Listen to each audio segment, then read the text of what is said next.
할렐루야. 하나님의 크신 은총과 사랑이 예배하는 우리 마음에 풍성히 누려지기를 주님의 이름으로 축복합니다. 탈무드에 보면요, 사람에게 숨길 수 없는 것 세 가지가 있다고 합니다. 뭘까요, 여러분? 잘 모르시겠어요? 너무나 쉬운 건데, 첫 번째는요, 기침입니다. 기침. 우리 예배 드릴 때도 감기 걸리신 분들 기침 나오는 거 참으려고 애쓰시는 모습들 참 많이 보는데 참기 어렵죠. 두 번째는요, 가난이라고 합니다. 그리고 세 번째는 사랑이라고 합니다. 지금 여러분들 그림에서 보시는 것처럼 이 말이 영화 10월에라는 영화의 대사로 나와서 아주 유명해진 말이기도 한데요. 기침이라는 게 그렇죠. 아무리 참으려고 해도 올라오는 것을 참지 못하고 결국에는 터져 나오기 마련입니다.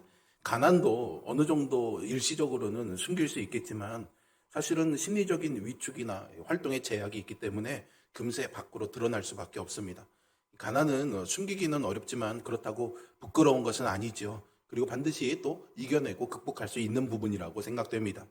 마지막 사랑은 어떤가요? 사랑은 정말로 숨기기 어려운 감정이자 행동 아닙니까? 특별히 짝사랑할 때 정말 그렇죠. 네. 그런 경험 없으신가요? 네. 꼭 눌러 담아도 어느샌가 이 사랑의 감정이요 스며 나올 수밖에 없습니다. 이렇게 무언가를 좋아하고 사랑하면요 티가 날 수밖에 없어요. 만약에 축구를 좋아한다고 하는데 1년 동안 축구를 한 번도 하지도 않고 심지어는 축구 중계방송도 보지 않으면 그 사람을 축구 좋아하는 사람이라고 할 수 있을까요? 독서가 취미라고 하는 사람인데 집에 책장도 하나도 없고요. 최근에 읽은 책이 20년 전에 읽은 교과서라고 하면은 누가 그 사람의 취미가 독서라고 하겠습니까? 물론 이렇게 말할 수 있겠죠. 취미가 독서인데 돈도 없고 시간도 없어서요. 그런데 이것은 사실은 책을 좋아하는 게 아니라 읽기 싫은 핑계일 뿐이죠. 우리는요, 좋아하는 것이 있으면요, 그것을 위해서 무엇이 되었든 내가 가진 것을 기꺼이 사용합니다. 여러분 거기 동의하십니까? 네, 그렇죠. 아낌없이 시간도 사용하고요, 돈도 사용하고 에너지를 쏟아붓습니다. 늘 거기에 우선순위를 두게 되죠. 그래서 시간을 두고 쭉 지켜보면 결국에는 그 사람이 무엇을 좋아하는지 티가 날 수밖에 없습니다. 그러면 우리 신자들은 무엇을 좋아하는 티를 내고 살아야 할까요? 목사님 좋아하는 티 내고 살아야죠. 죄송합니다. 농담이고요. 우리는 하나님 사랑하는 티를 내며 살아야 되는 사람인 줄로 믿습니다. 오늘 시편 84편이 그런 시편입니다. 하나님을 사랑하는 사람이 부르는 노래로 그 사랑을 표현한 것이다 할 수 있는데요. 이 시를 읽어보고 있으면은 저자가 정말로 하나님을 사랑하고 있구나 티가 아주 절절 흘러 넘칩니다. 마치 연인을 만나러 가는 사람이 즐거움으로 흥얼거리면서 노래하듯이 이 시편은 그렇게 하나님에 대한 사랑을 노래하고 있죠. 저와 여러분들도 늘 이런 사랑의 노래를 부르며 살 수 있기를 주님의 이름으로 축복합니다. 이 시편의 저자는 고라 자손이라고 되어 있습니다. 사실 이 고라라는 사람은요, 출애굽했을 때 모세한테 반역했던 인물입니다. 그래서 죽임을 당하죠. 하지만 다행히 그의 세 아들은 살아남아서요, 성막을 섬기는 일을 하게 됩니다. 찬송하는 일도 하고요, 빵을 굽는 일도 하고요, 문지기로서의 일도 합니다. 따라서 이들은 성전에서 봉사하는 자들, 예배하는 자들로서 하나님에 대한 사랑을 오늘 시편과 같이 표현하면서 살았다고 볼 수 있는 거겠죠. 이들은 하나님을 사모했고요, 늘 하나님께 나아가기를 원했고 또 하나님과 함께하기를 원했습니다. 아마 후대에는 그들의 노래가 점점 알려져서 성전에 일하는 사람이든 성전을 찾아오는 사람이든 같은 마음으로 이 사랑의 노래를 불렀을 거라 생각이 됩니다. 그래서 오늘 말씀의 제목이요, 하나님을 사랑하는 예배자입니다. 하나님을 예배하는 자들이 하나님께 드리는 사랑의 노래라고 할 수 있겠죠. 오늘 이 시편을 통해서 나는 정말 하나님을 사랑하는 티를 내면서 살아가고 있는지 하나님에 대한 사랑도 점검해보고 또 도전받는 그런 시간이 되기를 소망합니다. 먼저 우리 1절과 2절의 말씀을 같이 한번 읽어볼까요? 함께 있습니다. 만군의 여호와여, 주의 장막이 어찌 그리 사랑스러운지요. 내 영혼이 여호와의 궁정을 사모하여 쇠약함이여, 내 마음과 육체가 살아계시는 하나님께 부르짖나이다. 아멘. 저자는요, 어찌 그리 사랑스러운지요 라면 감탄으로 시작됩니다. 장막이 사랑스럽다라는 것은 이 장막이 요즘 젊은이들이 말하는 핫플레이스, 막 로맨틱한 장소이거나 사진 찍기에 예쁜 그런 장소여서가 아니죠. 그냥 장막 자체가 많은 사랑을 받고 있다라는 그런 의미입니다. 왜일까요? 이 장막이 주님의 장막이기 때문입니다. 여호와의 궁정의 뜰이기도 하죠. 비록 크고 화려하고 웅장한 건물은 아니더라도 만군의 여호와, 즉 절대적인 주권과 능력을 가지신 왕이 거하시는 장소이기 때문에 사람들이 사랑한다는 겁니다. 이 시편의 저자도 그렇게 주의 장막을 사랑하는 자 중에 하나인 겁니다. 사실 그의 사랑은요, 좀 과합니다.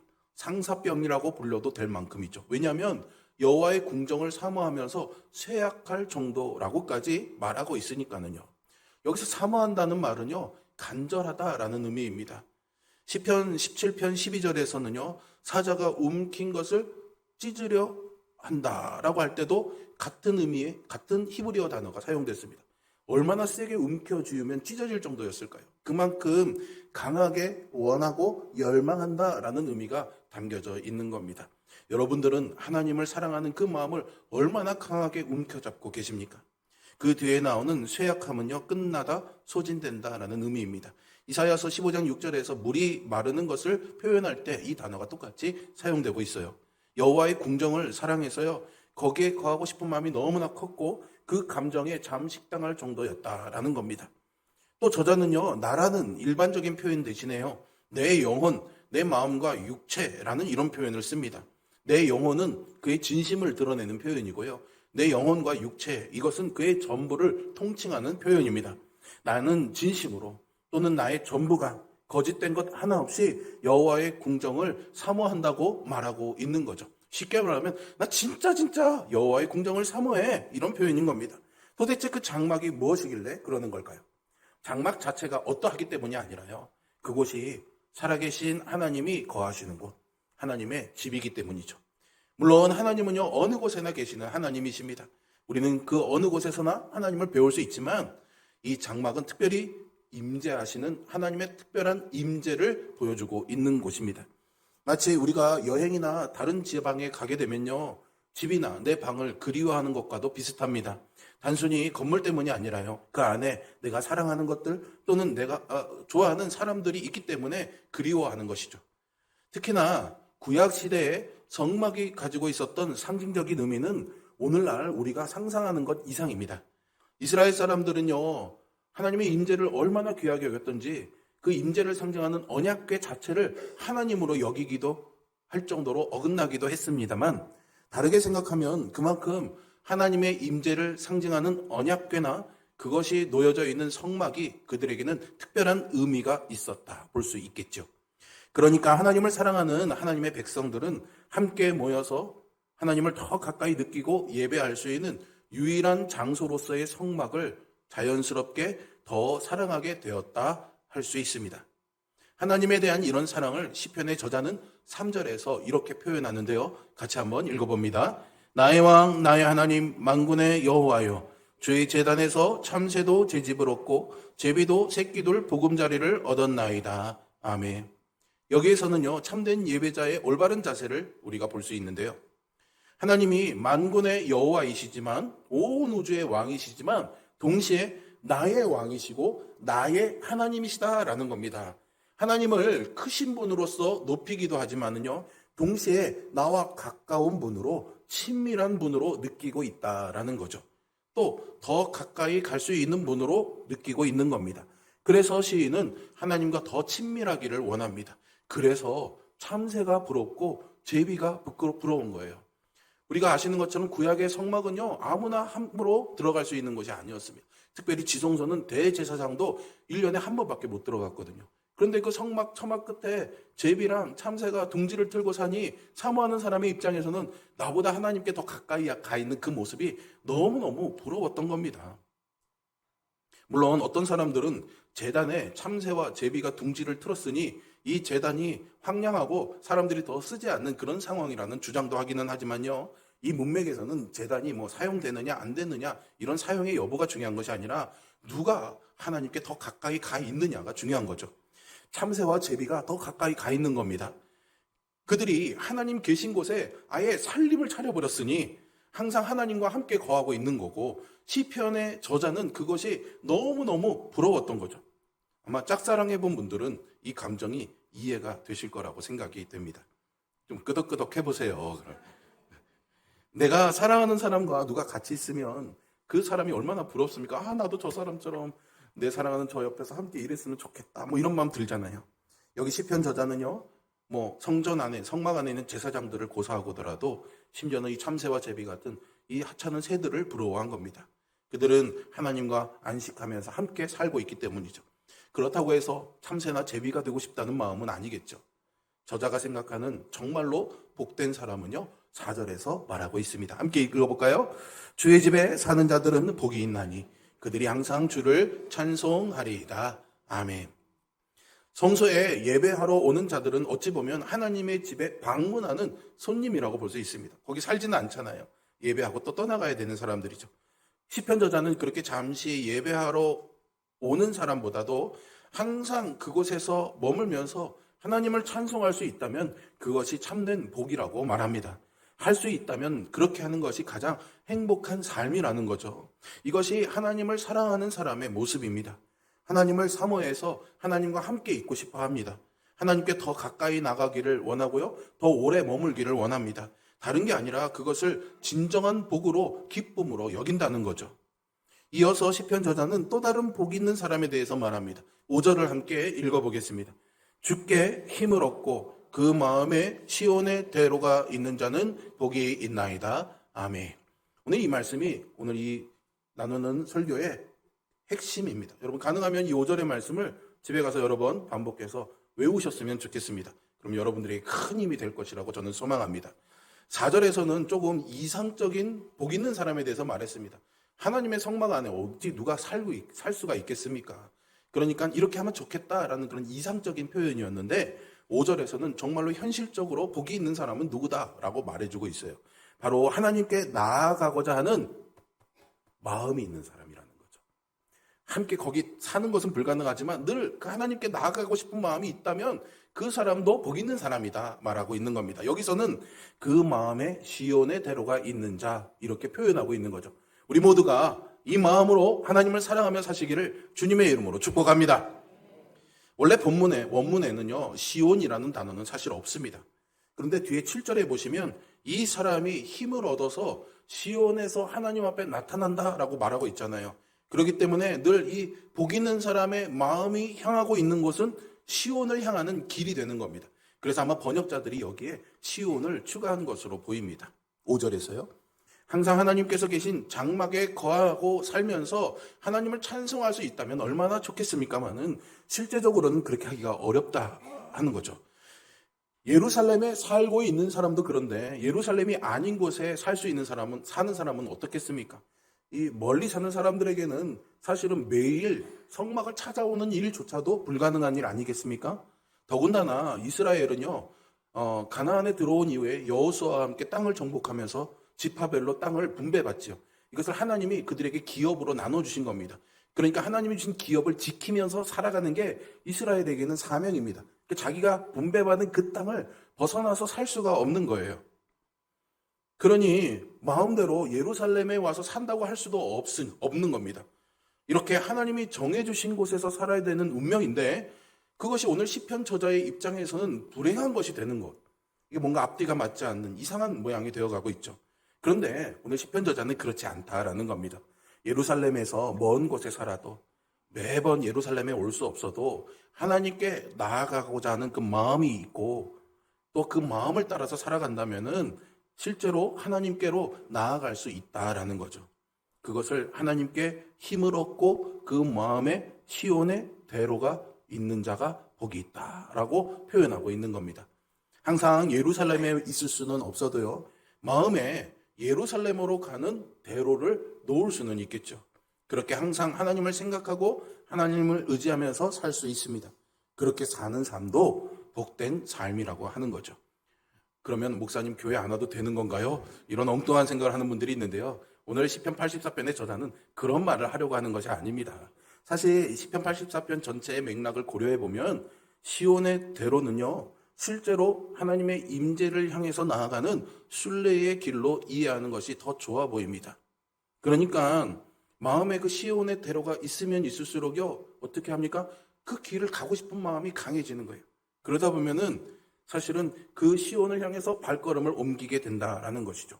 그러니까 이 시편 84편은 삶에서 개인이 마음으로 하나님께 나아가는 것도 복이 있지만 그것보다는 실제로 예배의 장소로 나아가는 것, 발걸음을 실제로 옮기는 것이 더 중요하다라는 것을 강조하고 있는 겁니다.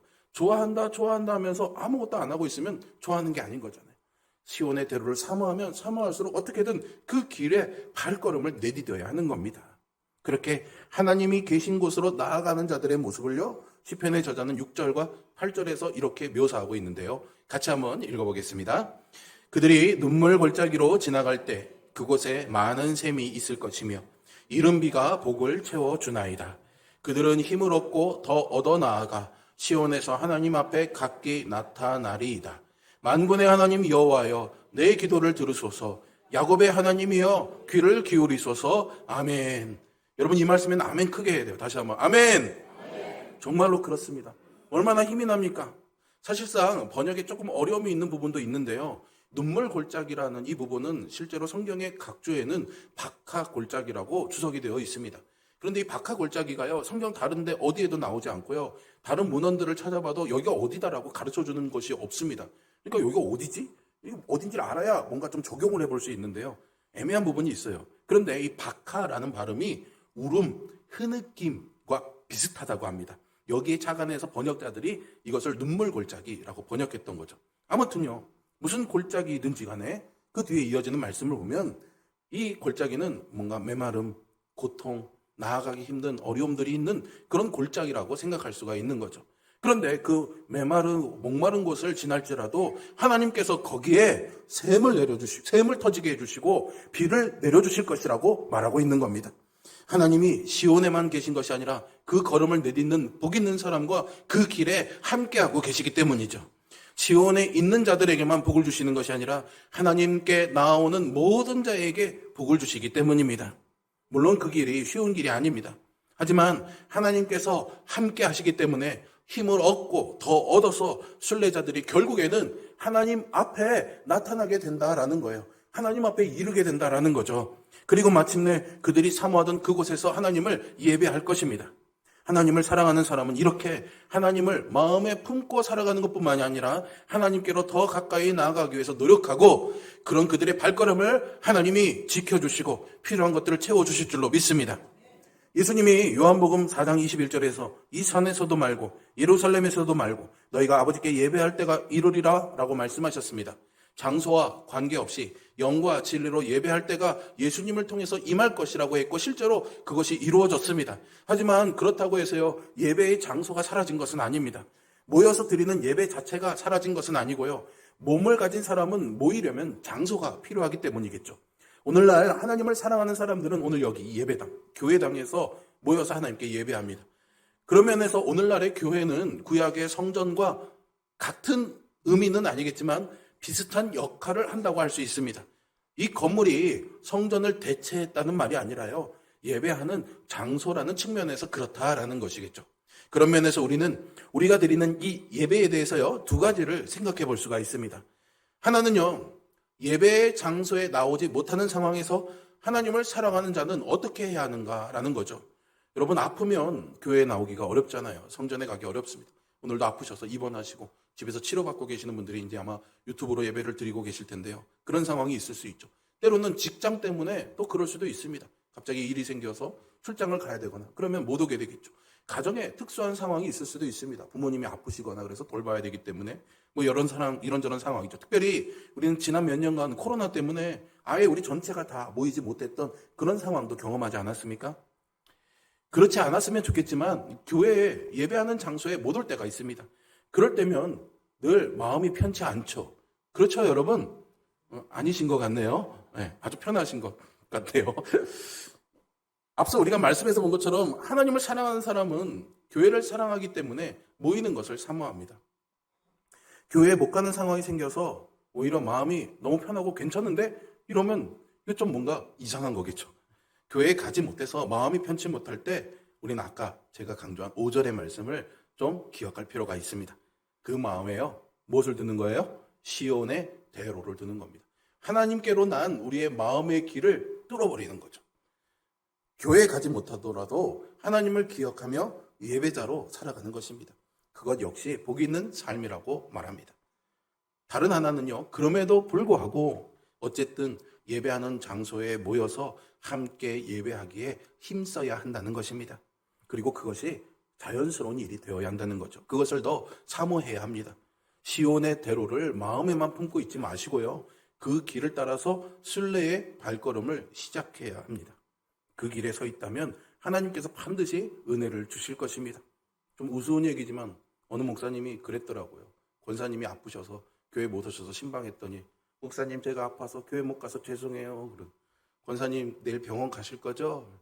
네. 병원 가실 힘 있으면 교회도 오세요. 그랬대요. 결국 중요한 것은 우리가 하나님을 사랑하면 늘 하나님께 가까이 가려고 발걸음을 내디뎌야 한다는 거겠죠. 뭐가 됐든지 간에. 그렇게 하기 위해 하나님을 사랑하는 하나님의 백성들이 함께 모여 예배하는 것은 아주 중요합니다. 오늘 오후에 강원지방 선교인대회가 원주에서 있습니다. 어떻게 해야 되는지 제가 설명 안 드리겠습니다. 하나님을 사랑하는 사람이라면 모이기에 힘써야 되는 거예요.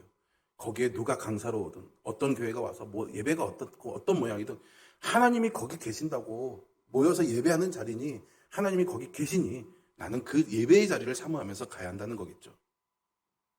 함께 모여 예배할 때 하나님께서 주시는 은혜를 우리가 누릴 수 있을 뿐만이 아니라 그것을 사모하는 것 자체가 평소에 계속해서 하나님을 기억하며 예배하는 삶을 살 수 있도록 돕기 때문입니다. 그러니 우리 모두가 예배의 장소를 더욱더 사모하면서 하나님께 늘 가까이 나갈 수 있기를 주님의 이름으로 축복합니다.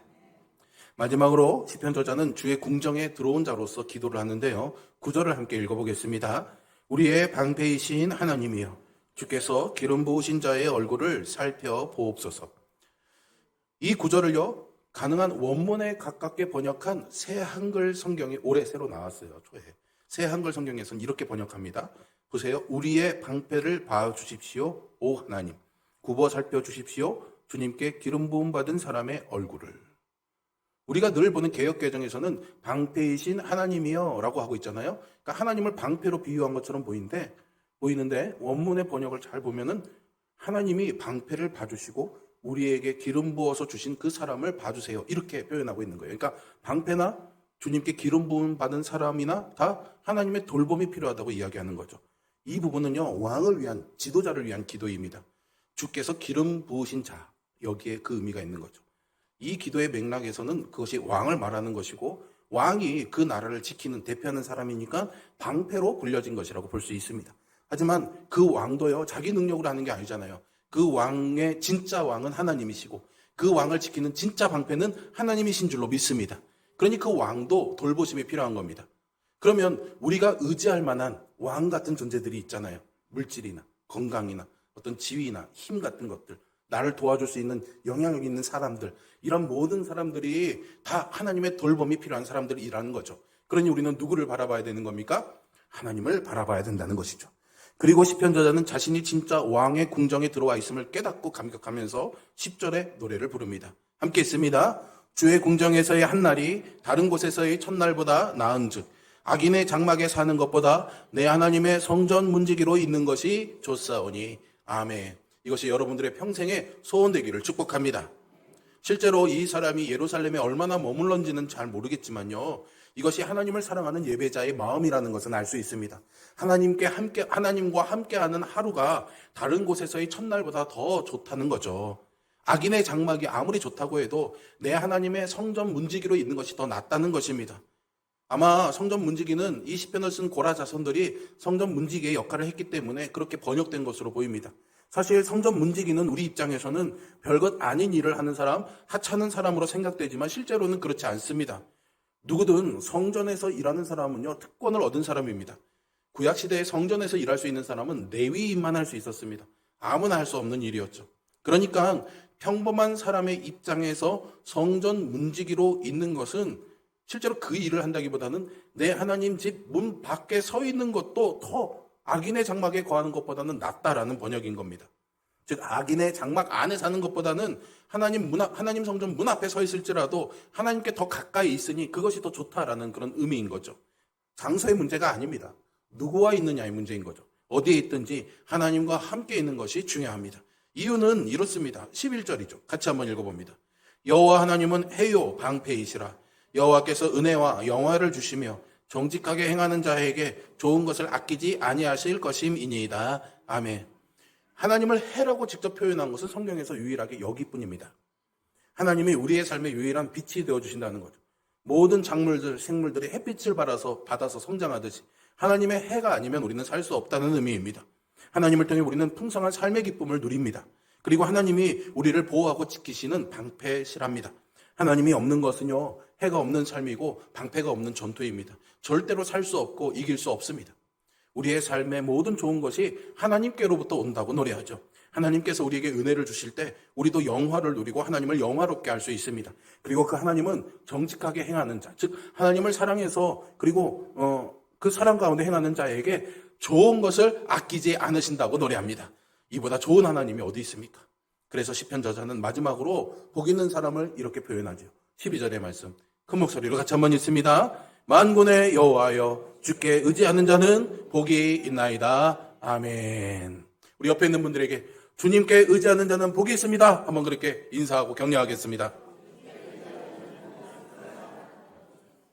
네, 그렇습니다. 성소에 있든 문 앞에 있든 밭에 있든 집에 있든 목욕탕에 있든 화장실에 있든 직장에서 일을 하든 결국 뭐가 중요하다고요? 하나님과 함께 하는 것이죠. 시편 16편 2절에서 다윗이 고백했던 것처럼 하나님을 떠나서는 우리는 복이 없습니다. 그러니 하나님 밖으로 나아가려 하지 말고 하나님과 멀어지는 길에 서 계지 마시고요. 하나님 안으로 하나님께 가까이 가는 시온의 대로를 여러분들의 마음에 담아두시고 그 길에 늘 발걸음을 내딛기를 바랍니다.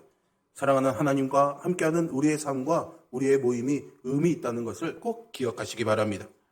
사랑하는 성도 여러분, 우리는 그렇게 늘 순례의 길을 걸어가게 됩니다. 닿을 듯, 보일 듯, 보이지 않고 닿지 않은 그 하나님을 향해서 날마다 순례의 길을 갑니다. 눈물 골짜기 같은 것도 있죠. 정말로 이 길이 맞나? 잘 가고 있나? 두렵기도 하고 불안하기도 하고 무섭기도 합니다. 주저앉고 싶고 더 좋아 보이는 길도 참 많습니다. 그러나 우리가 그 길로 끊임없이 하나님을 사모하며 걸어가게 되면 마침내 우리는 여호와의 앞에 서게 되는 날을 맞이하게 될 것입니다. 그날 우리는 어떤 괴로움이나 불안이나 두려움도 없이 하나님을 맞이하며 영화로운 삶을 살 수 있는 것입니다. 요즘 젊은이들 사이에요, 롱디라는 말이 있습니다. 혹시 아세요, 여러분? 무슨 뜻인지? 아시는 분은 제가 선물을 드리겠습니다. 모르시죠? 젊은 집사님 안 돼요. 롱디라는 말은요, long distance, 영어로 이렇게 되어 있는데 거리가 멀다라는 뜻이죠. 취업, 유학, 이런 지방근무 등으로 인해서 젊은이들이, 연인들이 서로 멀리 떨어져서 장거리 연애, 만나지 못하고 전화나 이런 걸로 하는 연애를 롱디라고 한답니다. 쉽게 말하면 이제 장거리 연애라고 할 수 있는 거겠죠. 어쩌면요, 하나님과 우리 사이가요, 이 롱디 같다는 생각이 들기도 합니다. 롱디 커플에 있어서 가장 중요한 건 뭘까요? 만나지 못하니까 어떻게든 연락을 자주 해야 됩니다. 잘 있어? 잘 지내지? 연락이 점점 뜨문뜨문해지면 결국 뭐가 되는 건가요? 안녕, 이별이 될 수밖에 없습니다.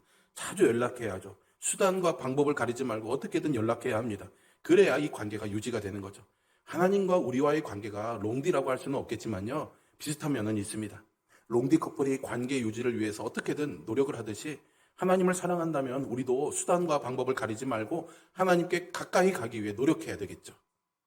마음에 시온의 대로를 둔다는 것은 그것을 의미하는 겁니다. 그렇게 계속 하나님을 생각하고 사모하면서 살아가야 합니다.